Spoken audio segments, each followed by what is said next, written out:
ಎಲ್ಲರಿಗೂ ನಮಸ್ಕಾರ. ಕೆಂಚಾಯಿಗೆ ನನ್ನ ಚಾಯ ನಿಮ್ಮೆಲ್ಲ ವೆಲ್ಕಮ್ ಮಾಡ್ತಾ ಇದ್ದೀನಿ. ನಾನು ಒಂದು ಕಾಲೇಜಲ್ಲಿ ಕೆಮಿಸ್ಟ್ರಿ ಪ್ರೊಫೆಸರ್ ವರ್ಕ್ ಮಾಡ್ತಾ ಇದ್ದೀನಿ. ನನ್ನ ಇಂಟೆನ್ಷನ್ ಏನು ಈ ಚಾನಲ್ ಸ್ಟಾರ್ಟ್ ಮಾಡೋದಕ್ಕೆ ಅಂದರೆ ಸಾಧ್ಯ ಆದಷ್ಟು ಕೆಮಿಸ್ಟ್ರಿ ರಿಲೇಟೆಡ್ ಟಾಪಿಕ್ನ ಸಿಂಪಲ್ ಆಗಿ ಹೇಳೋಣ ಅಂತ ಅಂದ್ಕೊಳ್ತಾ ಇದ್ದೀನಿ. ಆದರೆ ಈಗ ಕೆಸೆಟ್ಟು ಮತ್ತು ನೆಟ್ ಎಕ್ಸಾಮ್ ಬರ್ತಾ ಇದೆ. ಸೊ ಹಾಗಾಗಿ ನಮಗೆ ಪೇಪರ್ 1 ಬಗ್ಗೆ ಒಂದಿಷ್ಟು ಇನ್ಫಾರ್ಮೇಷನ್ನ ಕೊಡಿ ಅಂತ ತುಂಬ ಜನ ಹುಡುಗರು ಕೇಳಿಕೊಂಡ್ರು. ಹಾಗಾಗಿ ಕೆಸೆಟ್ಟು ಅಥವಾ ನೆಟ್ಟಿಗೆ ಬೇಕಾಗಿರುವಂಥದ್ದು ಚಾಪ್ಟರ್ ಇನ್ಫಾರ್ಮೇಷನ್ಸ್ ನಾನು ಈಗ ಅಪ್ಲೋಡ್ ಮಾಡ್ತಾ ಇದ್ದೀನಿ. ಆಲ್ರೆಡಿ ತುಂಬ ವೀಡಿಯೋಸ್ನ ನಾನು ಅಪ್ಲೋಡ್ ಮಾಡಿದ್ದೀನಿ. ಕೆಲವೊಂದು ಕ್ರ್ಯಾಶ್ ಕೋರ್ಸ್ ಏನೇನು ಓದಬೇಕು ಅಂತ ಮಾಡಿದ್ದೀನಿ, ಕೆಲವೊಂದು ಏನು ಕಂಪ್ಲೀಟ್ ಇನ್ಫಾರ್ಮೇಷನ್ ಕೊಟ್ಟಿದ್ದೀನಿ, ಒಂದಷ್ಟು ಕ್ವಶನ್ಸ್ ಸಾಲ್ವ್ ಮಾಡಿದ್ದೀನಿ. ಸೊ ನಿಮ್ಗೆ ಆಲ್ರೆಡಿ ಗೊತ್ತಿದೆ 10 ಚಾಪ್ಟರ್ಸ್ ಇದೆ. ಆಲ್ಮೋಸ್ಟ್ ಎಲ್ಲ 10 ಚಾಪ್ಟರ್ಸು ನಾನು ಫಿಲ್ ಮಾಡಿದ್ದೀನಿ. ಆಲ್ರೆಡಿ ನಾನು ಅದರಲ್ಲಿ ಪ್ಲೇ ಲಿಸ್ಟ್ನ ಕ್ರಿಯೇಟ್ ಮಾಡಿದ್ದೀನಿ. ನನ್ನ ಚಾನಲ್ಗೆ ಹೋದ್ರೆ ನೀವು ಪ್ಲೇ ಲಿಸ್ಟ್ಗೆ ಹೋದರೆ ಕೆಸೆಟ್ ಪೇಪರ್ 1 ಅಂತ ಅಂದರೆ ಅದರಲ್ಲೆಲ್ಲ ಇನ್ಫಾರ್ಮೇಷನ್ ನಿಮ್ಗೆ ಸಿಗುತ್ತೆ. ಅದನ್ನ ತೊಗೊಂಡು ನೀವು ಇನ್ಫಾರ್ಮ್ ಮಾಡ್ಕೋಬೋದು. ಅಥವಾ ಕೆಮಿಸ್ಟ್ರಿಗೆ ಪ್ರಿಪೇರ್ ಆಗ್ತಾ ಇದ್ದರೆ ಕೆಮಿಸ್ಟ್ರಿದು ಸುಮಾರು ವೀಡಿಯೋಗಳು ನಾನು ಮಾಡಿದ್ದೀನಿ, ನೀವು ಅದನ್ನು ನೋಡ್ಕೋಬೋದು. ಇವತ್ತಿನ ವೀಡಿಯೋದಲ್ಲಿ ರಿಸರ್ಚ್ ಮೆಥಡಾಲಜಿ ಬಗ್ಗೆ ಕ್ರ್ಯಾಶ್ ಕೋರ್ಸ್ ಮಾಡ್ತಿದ್ದೀನಿ. ಅಂದರೆ ವಾಟ್ ಆರ್ ದಿ ತುಂಬ ವಾಸ್ಟ್ ಸಬ್ಜೆಕ್ಟ್ ಇದೆ. ಆಮೇಲೆ ಜೊತೆಗೆ ಅದು ಎವ್ರಿ ಟೈಮ್ ಏನಾಗ್ತಾ ಇರುತ್ತೆ, ಆ ಮೆಥಡಾಲಜೀಸ್ ಏನಾಗ್ತಿದೆ ಚೇಂಜ್ ಆಗ್ತಾ ಇರುತ್ತೆ. ಸೊ ನಾವು ಯಾವುದೋ ಒಂದು ಪರ್ಟಿಕ್ಯುಲರ್ ಪಾರ್ಟಲ್ಲಿ ಅಷ್ಟೇ ಓದಿರ್ತೀವಿ, ಅದು ಬೇರೆ ಬೇರೆ ಥರ every day is evolving. So ಹಾಗಾಗಿ ಅದು ತುಂಬ ಕಷ್ಟ ಆಗುತ್ತೆ. ಹಾಗಾಗಿ ಅದ್ರ ಬಗ್ಗೆ ಇವತ್ತು ನಾನು ಯಾವುದು ಓದಬೇಕು, ಯಾವುದು ಓದಬಾರ್ದು, ಯಾವುದ್ರ ಬಗ್ಗೆ ಕಾನ್ಸಂಟ್ರೇಟ್ ಮಾಡಬೇಕು ಅನ್ನೋದ್ರ ಬಗ್ಗೆ ಹೇಳ್ತಾ ಇದ್ದೀನಿ. Again welcome to Kenchaya. ನನ್ನ ಚಾನಲ್ನ ಸಬ್ಸ್ಕ್ರೈಬ್ ಮಾಡಿ. ನೀವು ಕೆಸೆಟ್ ಎಕ್ಸಾಮ್ ತೊಗೋಬೋದು, ಇಲ್ಲ ಅಂದರೆ ನೆಟ್ ಎಕ್ಸಾಮ್ ತೊಗೋಬೋದು. ಅದರಲ್ಲಿ ನಿಮ್ಗೆ ಆ್ಯಕ್ಚುಲಿ ಏನಾಗಿರುತ್ತೆ ಅಂದರೆ 10 ಚಾಪ್ಟರ್ಸ್ ಇದೆ. ಸೊ ಎರಡು ಕಡೆಗೂ ಸಿಲೆಬಸ್ ಸೇಮ್ ಇದೆ. ಆ 10 ಚಾಪ್ಟರ್ಸಲ್ಲಿ ಏನು ಮಾಡ್ತಿದ್ದಾರೆ ಅಂದರೆ ಈಕ್ವಲ್ ವೇಟೇಜ್ ಕೊಡ್ತಾರೆ. ನೆಗೆಟಿವ್ ಕೆಸೆಟಲ್ಲಂತೂ ನೆಗೆಟಿವ್ ಮಾರ್ಕಿಂಗ್ ಇಲ್ಲ, ಆನ್ಲೈನ್ ಎಕ್ಸಾಮ್ ಇದೆ. ಸೊ ಹಾಗಾಗಿ ನಿಮಗೆ ಈಚ್ ಕ್ವಶನಲ್ಲಿ ನಿಮಗೆ ಆ್ಯಕ್ಚುಲಿ ಪೇಪರ್ 1 60 ಕ್ವಶನ್ಸ್ ಇರುತ್ತೆ. Out of 60 questions you are going to answer 50 question. Each question carries 2 marks. So 1 hour time ಇರುತ್ತೆ. ಸೊ ಒಂದು ಕ್ವಶನ್ಗೆ ನಿಮಗೆ 1 ನಿಮಿಷ ಇರುತ್ತೆ.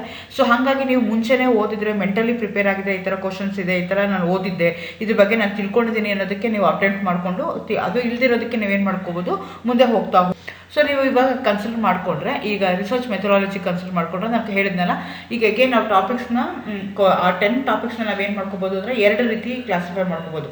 ಒಂದು ಟೈಮ್ ಕಡಿಮೆ ತೊಗೊಳ್ಳೋವಂಥದ್ದು, ಇನ್ನೊಂದು ಟೈಮ್ ಜಾಸ್ತಿ ತೊಗೊಳ್ಳೋವಂಥದ್ದು. ಫಾರ್ ಎಕ್ಸಾಂಪಲ್ ಈಗ ರಿಸರ್ಚ್ ಮೆಥಡಾಲಜಿ ಇರ್ಬೋದು, ಇಲ್ಲ ಅಂದರೆ ಟೀಚಿಂಗ್ ಆ್ಯಪ್ಟಿಟ್ಯೂಡ್ ಇರ್ಬೋದು, ಹೈಯರ್ ಎಜುಕೇಷನ್ ಇರ್ಬೋದು, ICT ಇರ್ಬೋದು, ಇದನ್ನೆಲ್ಲ ನೀವು, ಅಥವಾ ಕಮ್ಯುನಿಕೇಷನ್ ಇರ್ಬೋದು, ಇದೆಲ್ಲ ನೀವು ಮುಂಚೆನೇ ಓದಿದರೆ ನಿಮ್ಗೆ if you have a knowledge, ಅದಕ್ಕೆ ನನಗೆ ಗೊತ್ತಿದೆಯಪ್ಪ, ಇದಕ್ಕೆ ಉತ್ತರ ಗೊತ್ತಿದೆ ಅಂತಂದರೆ ವಿತೌಟ್ ವೇಸ್ಟಿಂಗ್ ಟೈಮ್, 1 ನಿಮಿಷನೂ ಬೇಕಾಗ್ತಿರಂಗೆ ವಿತ್ ಯುವರ್ ಪ್ರೀವಿಯಸ್ ನಾಲೆಡ್ಜ್ ಅದನ್ನು ಆನ್ಸರ್ ಮಾಡುವಂಥದ್ದು.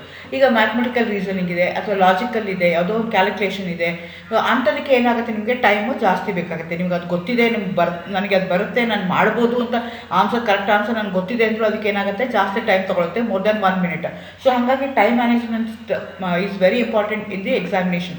ಎಲ್ಲ ಆನ್ಲೈನ್ ಇರುತ್ತೆ, ನಿಮಗೆ ಆನ್ಲೈನಲ್ಲಿ ಕ್ಯಾಲ್ಕುಲೇಟ್ ಮಾಡೋದಕ್ಕೆ ಎಲ್ಲಿದೆ, ಕ್ಯಾಲ್ಕುಲೇಟರ್ಸ್ ಎಲ್ಲಿದೆ, ಅದೆಲ್ಲ ನೀವು ನೋಡ್ಕೋಬೇಕಾಗತ್ತೆ. ಅದನ್ನೆಲ್ಲ ಮುಂಚೆ ನೀವು ಪ್ರಿಪೇರ್ ಮಾಡಿಕೊಂಡು ಮೆಂಟಲಿ ಪ್ರಿಪೇರ್ ಆಗಿ ಹೋದರೆ ಈಸಿ ಆಗುತ್ತೆ. ಇಲ್ಲ ಅಂತಂದರೆ ಈಗ ನೀವು ಮುಂಚೆನೇ ಓದಿರುವಂಥ ಟಾಪಿಕ್ ಆದರೆ ಪಟ ಅಂತ ಹೇಳ್ಬೋದು.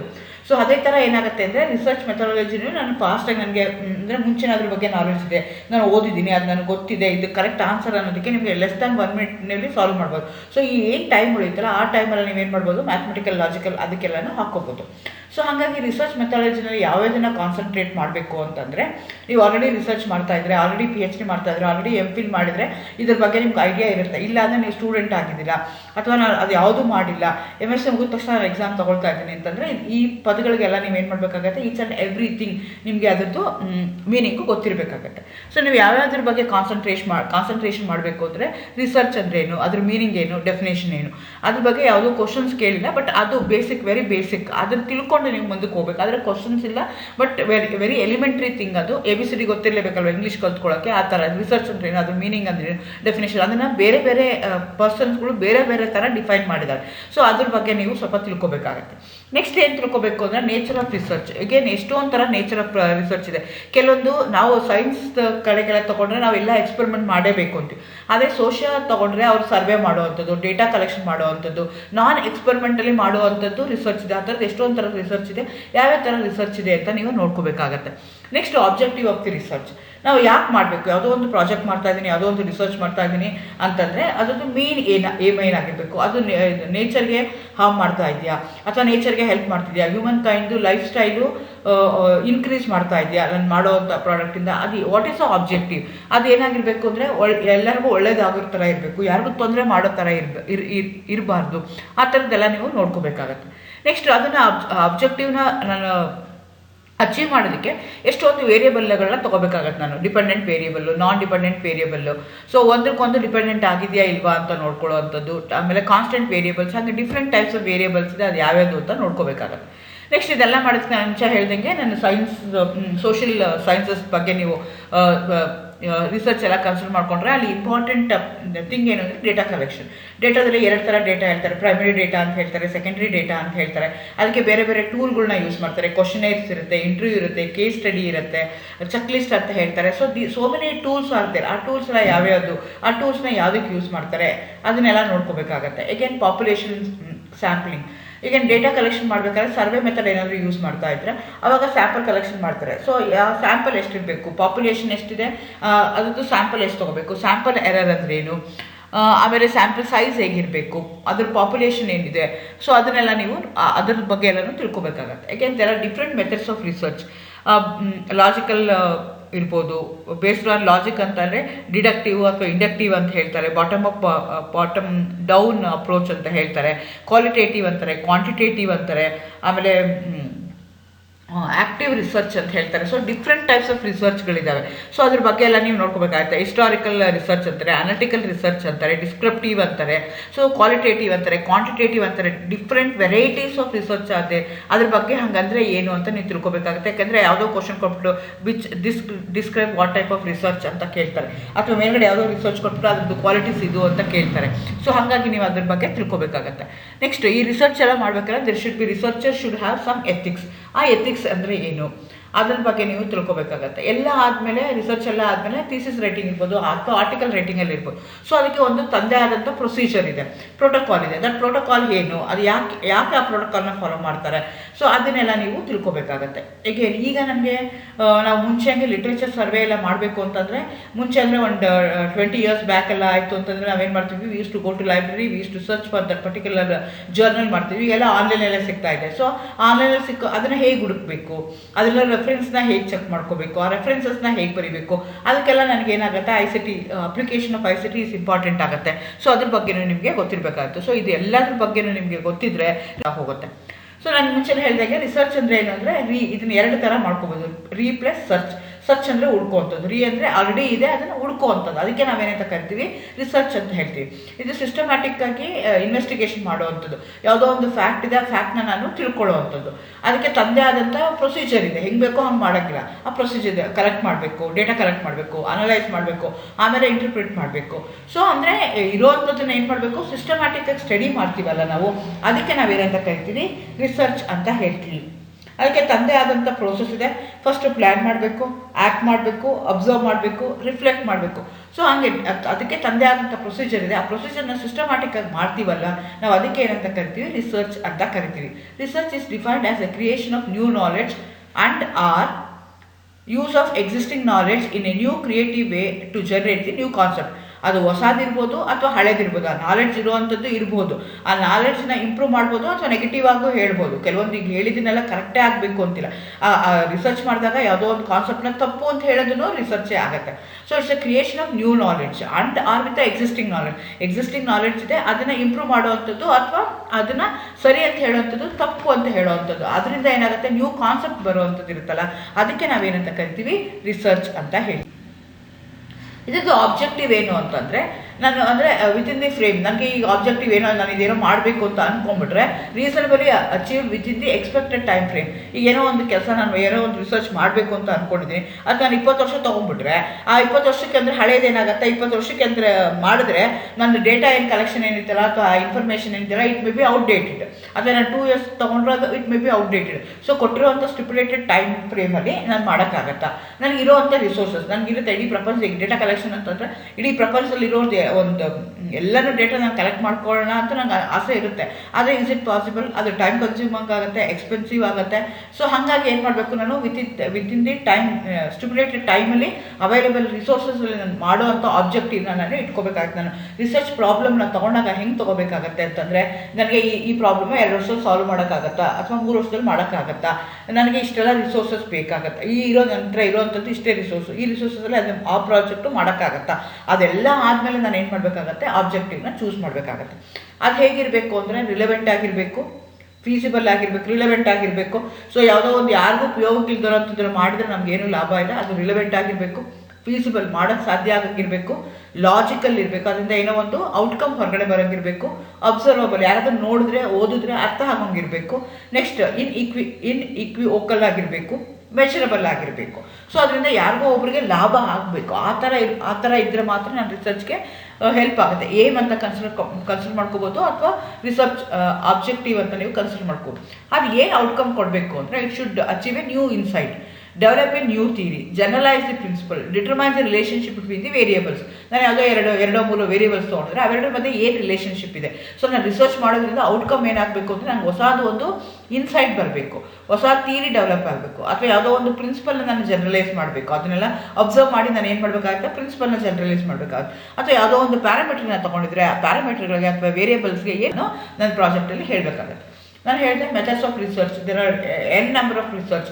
ಸೊ ಪ್ರತಿ ಸಬ್ಜೆಕ್ಟಲ್ಲೂ ಮಾಡುವಂಥ ರಿಸರ್ಚ್ಗಳು ಏನಾಗ್ತಾ ಹೋಗುತ್ತೆ, ಬೇರೆ ಬೇರೆ ಆಗ್ತಾ ಹೋಗುತ್ತೆ. ಸೊ ಅದನ್ನು ನಾವೇನು ಮಾಡ್ಕೋಬೋದು ಅಂದರೆ, ಬೇಸ್ಡ್ ಆನ್ ಡಿಫ್ರೆಂಟ್ ಕಾನ್ಸೆಪ್ಟ್ ಅದನ್ನು ನಾನು ಡಿಫ್ರೆಂಟ್ ಥರ ಮಾಡ್ಬೋದು. ಲಾಜಿಕ್ನ ತೊಗೊಂಡ್ರೆ deductive approach and inductive approach ಅಂತ ಹೇಳ್ತೀವಿ. ಡಿಡಕ್ಟಿವ್ ಅಪ್ರೋಚ್ ಅಂತಂದರೆ ಏನು ಅಂದರೆ, ಫಸ್ಟ್ ಥಿಯರಿ ಹೇಳ್ಬಿಡೋದು, ಆಮೇಲೆ ಅದನ್ನು ಪ್ರೂವ್ ಮಾಡೋಕ್ಕೆ ನೋಡೋದು, ಟಾಪ್ ಡೌನ್ ಅಪ್ರೋಚ್ ಅಂತ ಹೇಳ್ತಾರೆ.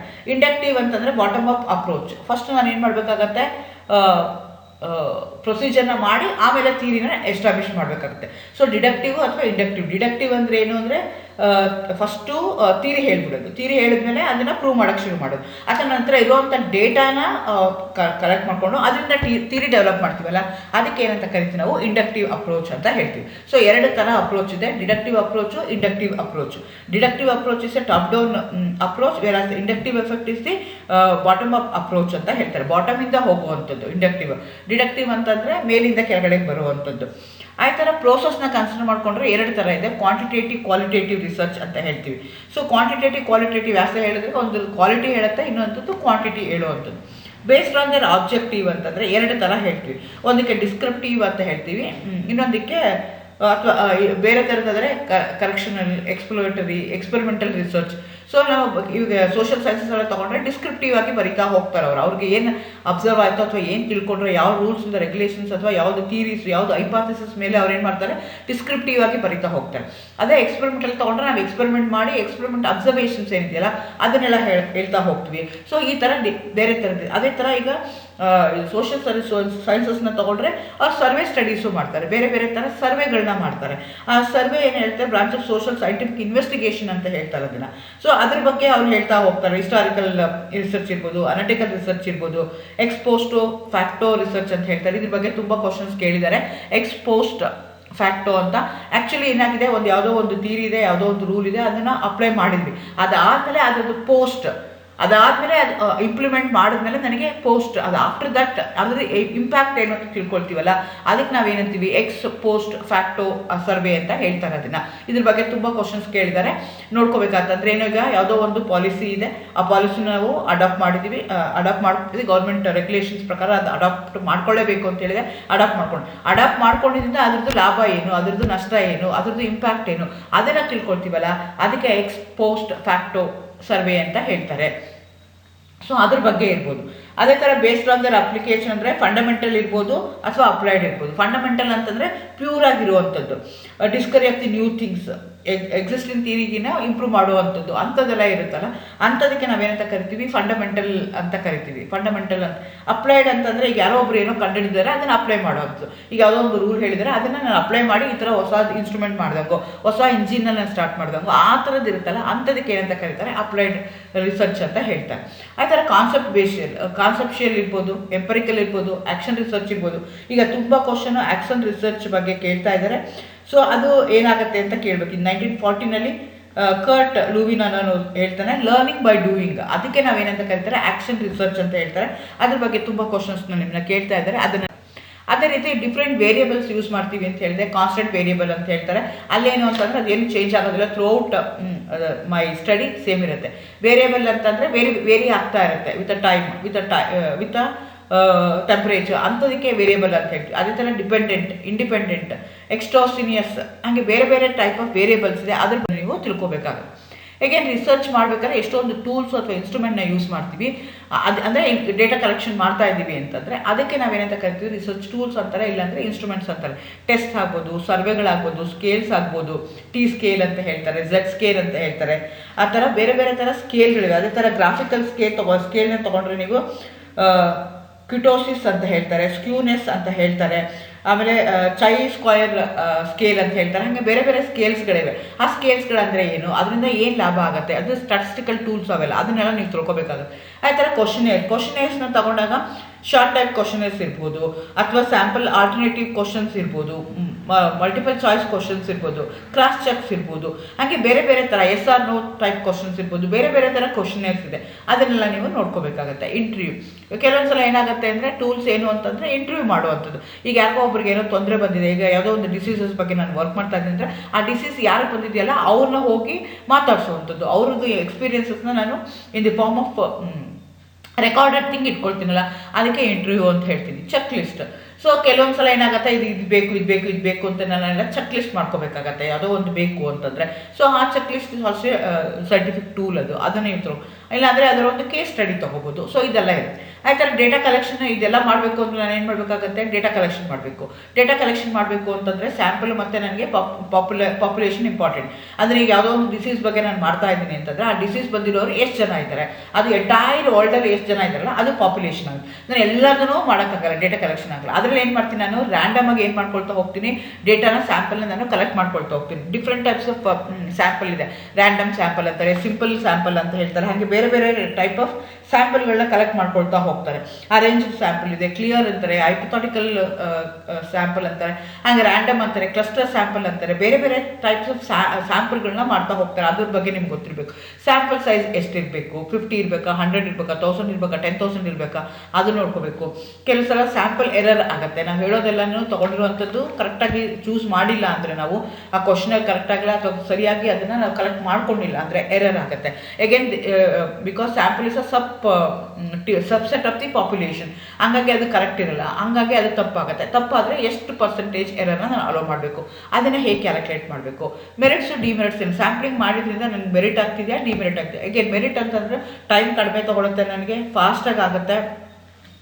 ಅದು ಡಿಮೆರಿಟ್ಸ್ ಅಂದರೆ ನನಗೆ ಫುಲ್ ಕಂಪ್ಲೀಟ್ ಪಿಕ್ಚರ್ ಬರೋದಿಲ್ಲ. It going to give a sample of those persons in which have taken the data ಬಗ್ಗೆ ಎಲ್ಲ ನೀವು ತಿಳ್ಕೊಬೇಕಾಗುತ್ತೆ. ಅದೇ ಥರ ಹೈಪಾಥಿಸಿಸ್ ಅಂತ ವರ್ಡ್ ಯೂಸ್ ಮಾಡ್ತಾರೆ. It's something more than wild guess but less than the well established theory. ಈ hypothesis ಅಂದರೆ ಏನು ಅಂತಂದರೆ ಅದು ತಪ್ಪು ಅಂತಲೂ ಹೇಳೋಕ್ಕಾಗಲ್ಲ ಅಥವಾ ಪೂರ್ತಿ ಸರಿ ಅಂತಲೂ ಹೇಳೋಕ್ಕಾಗಲ್ಲ. ಆ ಥರ ಇರುತ್ತಲ್ಲ, ಅಂಥದಕ್ಕೆ ಹೈಪಾಥಿಸಿಸ್ ಅಂತ ಹೇಳ್ತಾರೆ. ಸೊ ಒಂದು ಹೈಪಾಥಿಸಿಸ್ನ ತೊಗೊಂಡು ಅದು ಸರಿ ಇದೆಯಾ ತಪ್ಪಿದೆಯಾ ಅಂತ ಪ್ರೂವ್ ಮಾಡ್ತಾರಲ್ಲ, ಆ ಮೆಥಡ್ನು ರಿಸರ್ಚಲ್ಲಿ ಬರ್ತಾ ಹೋಗುತ್ತೆ. ಅದಕ್ಕೆ ಹೈಪಾಥಿಸಿಸ್. ಈಗೇನು ಡಿಫ್ರೆಂಟ್ ಟೈಪ್ಸ್ ಆಫ್ ಹೈಪಾಥಿಸಿಸ್ ಇದೆ. ನಿಮಗೆ ಜಾಸ್ತಿ ನಲ್ ಹೈಪಾಥಿಸಿಸ್ ಬಗ್ಗೆ ಕ್ವಶನ್ಸ್ನ ಕೇಳಿದ್ದಾರೆ, ಹಂಗಂದ್ರೆ ಏನು ಅದನ್ನು ನೀವು ತಿಳ್ಕೊಬೇಕಾಗತ್ತೆ. ಅಂದರೆ ಏನು, ಹೈಪಾಥಿಸಿಸ್ ಇದ್ದರೆ ನೆಗೆಟಿವಿಟಿನೇ ಇಲ್ಲ ಅದರಲ್ಲಿ. ನಲ್ ಹೈಪಾಥಿಸಿಸ್ ಹೆಚ್ಚು ಅಂದರೆ ಡಿನೋಟ್ ಮಾಡ್ತಾರೆ. ಸೊ ಅದ್ರ ಬಗ್ಗೆ ತಿಳ್ಕೊಬೇಕಾಗತ್ತೆ. ಸಿಂಪಲ್ ಹೈಪಾಥಿಸಿಸ್ ಅಂದ್ರೇನು, ಕಾಂಪ್ಲೆಕ್ಸ್ ಹೈಪಾಥಿಸಿಸ್ ಅಂದ್ರೆ, ಎಂಪಿರಿಕಲ್ ಹೈಪಾಥಿಸಿಸ್ ಅಂದ್ರೆ, alternative hypothesis, logical hypothesis, statistical hypothesis, ಹಾಗೆ ಬೇರೆ ಬೇರೆ ಥರ ಹೈಪಾಥಿಸಿಸ್ ಇದೆ. ಇದ್ರ ಬಗ್ಗೆ ಎಲ್ಲ ನಂಗೆ ಅಂದರೆ ಏನು ಬಗ್ಗೆ ನೀವು ತಿಳ್ಕೊಬೇಕಾಗತ್ತೆ. ಅದಾದಮೇಲೆ ಇದೆಲ್ಲ ಆದಮೇಲೆ ರಿಸರ್ಚರ್ಗೆ ತಂದೆ ಆದಂಥ ಎಥಿಕ್ಸ್ ಇರಬೇಕಾಗತ್ತೆ. ಇದನ್ನೆಲ್ಲ ಮಾಡ್ಬೇಕಾದ್ರೆ ಅದು ಏನು ಫುಲ್ ಅದು ರಿಸಲ್ಟ್ ಹೊರಗಡೆ ಬರೋ ತನಕ, ಔಟ್ ಆಗೋ ತನಕ ಅದನ್ನು ಏನು ಮಾಡಬೇಕಾಗತ್ತೆ, ಕಾನ್ಫಿಡೆನ್ಷಿಯಲ್ ಆಗಿ ಇಟ್ಕೋಬೇಕು. ನನಗೆ ಹೇಳಿದೆ ಡಿಸೀಸ್ ಬಗ್ಗೆ ಹೇಳ್ತಾ ಇದ್ದಾರೆ, ನನಗೆ ಡಿಸೀಸ್ಗೆ ಹೋಗಿದ್ದೆ, ಆ ರೋಡ್ಗೆ ಹೋಗಿದ್ದೆ, ಆ ಮನುಷ್ಯನಿಗೆ ಕಾಯಿಲೆ ಬಂದಿತ್ತು, ಅಥವಾ ಆ ಊರಿಗೆ ಹೋಗಿದ್ದೆ, ಆ ಊರಲ್ಲಿ ಎಲ್ಲರಿಗೂ ಆ ಥರ ಕಾಯಿಲೆ ಇತ್ತು, ಆ ಥರ ನಾನು ಹೇಳ್ತಾ ಹೋದರೆ ಅದೇನಾಗುತ್ತೆ, ಎಥಿಕ್ಸ್ ಅಲ್ಲ, ಅದು ಕಾನ್ಫಿಡೆನ್ಷಿಯಲ್ ಆಗಿ ಇಟ್ಕೋಬೇಕು. ಅವರು ಬಂದಿರೋ ಅಂಥವ್ರು ನಮ್ಮ ಮೇಲೆ ನಂಬಿಕೆ ಇಟ್ಟು ತಮ್ಮ ಎಕ್ಸ್ಪೀರಿಯನ್ಸಸ್ಗಳನ್ನ ಅವ್ರು ಹೇಳಿರ್ತಾರೆ. ಹಾಗಾಗಿ ಅದನ್ನು ನಾನು ಕಾನ್ಫಿಡೆನ್ಷಿಯಲ್ ಆಗಿ ಇಟ್ಕೋಬೇಕಾಗತ್ತೆ. ಅವರು ವಾಲಂಟಿಯರ್ ಆಗಿ ಬರಬೇಕಾಗುತ್ತೆ. ನಾನು ಫೋರ್ಸಿಬಲಿ ಅವ್ರನ್ನ ಗನ್ ಇಟ್ಬಿಟ್ಟು ನೀನು ಹೇಳಲೇಬೇಕು, ನಿಂಗೆ ಆ ಕಾಯಿಲೆ ಬಂದಿದೆ, ನಾನು ಅದ್ರ ಬಗ್ಗೆ ರಿಸರ್ಚ್ ಮಾಡ್ತಾ ಇದ್ದೀನಿ, ನನಗೆ ಹೇಳಲೇಬೇಕು ಅಂತ ಅವ್ರನ್ನ ಕೇಳೋಕ್ಕಾಗಲ್ಲ. ಅವ್ರಿಗೆ ಇಷ್ಟ ಇದ್ದರೆ ಅವರು ಎಕ್ಸ್ಪೀರಿಯನ್ಸಸ್ನ ಶೇರ್ ಮಾಡ್ಕೋಬೋದು, ಇಲ್ಲ ಅಂದರೆ ಇಲ್ಲ. ಆಮೇಲೆ ಈಗ ಏನೋ ಎಕ್ಸ್ಪೀರಿಯನ್ಸ್ ಹೇಳ್ತಿರ್ತಾರೆ, ಯಾವುದೋ ಒಂದು ಮೂಮೆಂಟಲ್ಲಿ ಇಲ್ಲಪ್ಪ ನಾನು ಇದರಲ್ಲಿ I should not be the part of this ಅಂತಂದರೆ ಅದಕ್ಕೆ ಅಂದರೆ ವಿಡ್ರಾ ಮಾಡ್ಕೋಬೋದು ಎನಿ ಟೈಮ್. ಅದಕ್ಕೆ ನಾನು ಅವರಿಗೆ ಪರ್ಮಿಷನ್ ಕೊಡಬೇಕಾಗತ್ತೆ. ಎಲ್ಲದಕ್ಕಿಂತ important we have to ensure no harm to the participants. ಅದರಿಂದ ಅವ್ರಿಗೆ ಸೈಕಲಾಜಿಕಲಿ ಆಗಿರ್ಬೋದು, ಫಿಸಿಕಲಿ ಆಗಿರ್ಬೋದು, ಮೆಂಟಲಿ ಆಗಿರ್ಬೋದು, ಯಾವುದೇ ರೀತಿ ನಂದು ರಿಸರ್ಚಿಂದ ಅಥವಾ ನನ್ನ ಕ್ವಶನೇರಿಂದ, ನಂದು ಡೇಟಾ ಕಲೆಕ್ಷನಿಂದ ಅವ್ರಿಗೆ ತೊಂದರೆ ಆಗದಿರೋ ಥರ ನಾನು ನೋಡ್ಕೋಬೇಕಾಗತ್ತೆ. ಅದು ಎಲ್ಲ ಇದೆಲ್ಲ ಎಥಿಕ್ಸ್. ಇದೆಲ್ಲ ಆಯಿತು. ಇದೆಲ್ಲ ಆದಮೇಲೆ ನನಗೆ ಏನಾಗಬೇಕು, ಥೀಸಿಸ್ ರೈಟಿಂಗ್ ಬರಬೇಕು. ಸೊ ಅದಕ್ಕೆ ಟೈಟ್ಲ್ ಬೇಕು. ಟೈಟ್ಲ್ ಯಾವಾಗೂ ಸಿಂಪಲ್ ಆಗಿರಬೇಕು, ಎನಿಬಡಿ ಕ್ಯಾನ್ ಅಂಡರ್ಸ್ಟ್ಯಾಂಡ್ ಆ ಥರ ಇರಬೇಕು. ಅಬ್ಸ್ಟ್ರಾಕ್ಟ್ ಅಂದರೆ ಕೆಲವು ಸಲ ಪೂರ್ತಿ ಪೇಪರಿಗೆ 15 ಪೇಜ್ ಬರೆದಿದ್ರೆ 15 ಪೇಜ್ ಓದೋಷ್ಟು ಪೇಷನ್ಸು ಟೈಮ್ ಇರೋದಿಲ್ಲ. ಹಾಗಾಗಿ ನೀವು ಅದು ಏನು ಮಾಡಿದಿರ ಅದನ್ನು ಶಾರ್ಟಾಗಿ ಜಿಸ್ಟ್ ಆಫ್ ದಿ ಎಂಟೈರ್ 15 ಪೇಜಸ್ನ ನಾನು ಒಂದು ಪ್ಯಾರಾಗ್ರಾಫ್ ಅಥವಾ 2 ಪ್ಯಾರಾಗ್ರಾಫ್ ಬರೆದಿರ್ತೀನಿ. ಅದಕ್ಕೆ ಅಬ್ಸ್ಟ್ರಾಕ್ಟ್ ಅಂತ ಹೇಳ್ತಾರೆ. ಅಬ್ಸ್ಟ್ರಾಕ್ಟ್ ಇರಬೇಕಾಗತ್ತೆ. ಅವ್ರು ಕೆಲವೊಂದು ಸಲ ಪೇಪರೆಲ್ಲ ಮಾಡಿದಾಗ they going to mention you should be less than 150 words, you should be less than 250 words ಅಂತ ಅವರೇ ಮೆನ್ಷನ್ ಮಾಡಿರ್ತಾರೆ. Within that you have to do it. Next ಅದಾದಮೇಲೆ ಲಿಟ್ರೇಚರ್ ಸರ್ವೆ. ಸೊ ಇವಾಗ ಇದ್ರ ಬಗ್ಗೆ ನಾನು ಹೇಳ್ದಂಗೆ ಹೈಪೋಥಿಸಿಸ್ ಮುಂಚೆನೇ ಇತ್ತು ಅಥವಾ ನೋನ್ ನಾಲೆಡ್ಜ್ ಇದೆ, ಅದ್ರ ಮೇಲೆ ನಾನು ಏನು ಮಾಡ್ತಾ ಇದ್ದೀನಿ ಡೆವಲಪ್ ಮಾಡ್ತಾ ಇದ್ದೀನಿ ಅಂತಂದರೆ, ಸೊ ಅದನ್ನು ಅದು ಎಲ್ಲಿ ಸಿಕ್ತು ನನಗೆ, ಯಾವ ಬುಕ್ಕಲ್ಲಿತ್ತು, ಅದ್ರ ಬಗ್ಗೆ ಯಾರು ಮುಂಚೆನೇ ಓದಿದ್ದಾರೆ, ಯಾರು ಅದ್ರ ಬಗ್ಗೆ ವರ್ಕ್ ಮಾಡಿದ್ದಾರೆ ಅದನ್ನೆಲ್ಲ ಹೇಳ್ತಿಲ್ಲ. ಅದಕ್ಕೆ ನಾನು ಲಿಟ್ರೇಚರ್ ಸರ್ವೆ ಅಂತ ಹೇಳ್ತೀನಿ. ಅದೇ ಥರ ಯಾವ ಮೆಥಡ್ ನಾನು ಹೇಳಿದ ಥರ different numerous method of research methodology ಇದೆ. ನಾನು ಯಾವ ಮೆಥಡಾಲಜಿ ಯೂಸ್ ಮಾಡ್ತಾ ಇದ್ದೀನಿ, ಅದರಿಂದ ರಿಸಲ್ಟ್ ಏನು ಬಂತು, ರಿಸಲ್ಟ್ ಬಂದಮೇಲೆ ಅದು ಸರಿ ಇದೆಯಾ ತಪ್ಪಿದೆಯಾ ಅದನ್ನು ನಾನು ಡಿಸ್ಕಸ್ ಮಾಡಬೇಕಾಗತ್ತೆ, ಅದನ್ನು ಇಂಟರ್ಫರೆನ್ಸ್ ಮಾಡಬೇಕಾಗತ್ತೆ. ಸೊ ಅದ್ರದ್ದು ಕ್ಯಾಲ್ಕುಲೇಷನ್ ಅದೆಲ್ಲ ಆದಮೇಲೆ ಏನಾಗುತ್ತೆ, ರೆಫರೆನ್ಸ್ ಬರಬೇಕಾಯ್ತು ಯಾರನ್ನ ನೋಡಿ ಬರದೆ ಅಂತ.